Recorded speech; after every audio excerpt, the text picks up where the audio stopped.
already know who my neighbours are, Miss Bourne." "You know my—" She broke off, her full lips parting. Then she straightened with a jerk, as if he'd just pinched her bottom instead of merely saying her name. "You should not address me as if we are acquainted. We are not, nor are we likely to be formally introduced at any social function."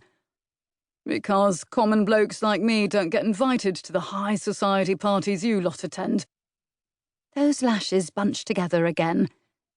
"Because I am certain that I do not share any amusements with a man who promotes lascivious activities like imbibing in liquor, gaming, duelling." "Not duelling," he said firmly, feeling a muscle twitch at his jawline. After his own father was killed in a duel, Reed had a supreme distaste for the practice.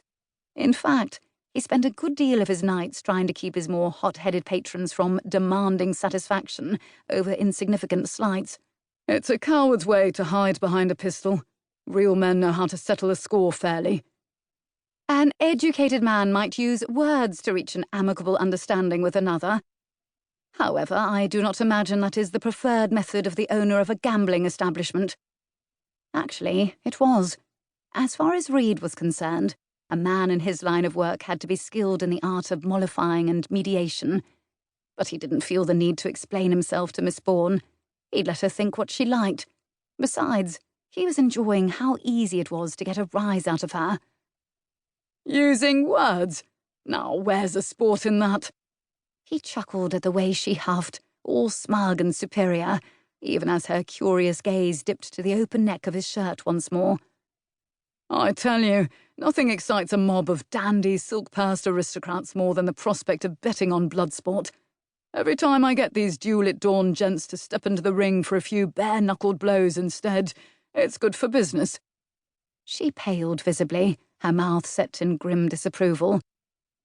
"You encourage pugilism in your establishment as well?" "Aye, I was a prize fighter, you know," he announced with a carefully humble expression, expecting her to look down the length of him with renewed interest. His former title fascinated most women, no matter if their blood was aristocrat blue or common red. He waited for her eyes to flit over him, for her mouth to soften. But after a beat or two and her expression remained unchanged, it became apparent that Miss Bourne was not like most women. Reed shifted, straightening his shoulders. As a fighter, he was still considered something of a legend. Men from all over England knew his name, and the fortune he'd earned helped him open sterlings. In fact, that was what set his hell apart from others and put him on par with clubs like Brooks and Boodle's. He offered everything under one roof: betting books, fine food and liquor, a private silk-covered room for a gent and his paramour, high-stakes gaming at the tables, and ringside exhibitions. Sterling's was truly a man's world. "I also give lessons to the patrons who can afford it," he added proudly, but wished he'd kept quiet. To his own ears, he sounded as if he was trying to impress her. She sniffed with disdain, extending the handkerchief-tied pistol that dangled from her fingertips. "How thrilled you must be to teach violence to other men." When he took the weapon, she immediately smoothed her hands down her skirts, as if the thought of touching him sickened her. So it was like that, was it? "My family and I are at an unfortunately close proximity to this—" She paused to draw in a breath, her cool gaze flitting over his shoulder to the open doorway. "Institution." He untied the handkerchief, then balled it in his fist before offering it back to her. She wrinkled her brow. Then, somehow, she managed to tug the dainty square free without the barest contact, and so swiftly that the finely stitched seams left a burning trail along his palm. Watching as she tucked the lace down into her glove, he wondered if it was still warmed by the heat of his fist.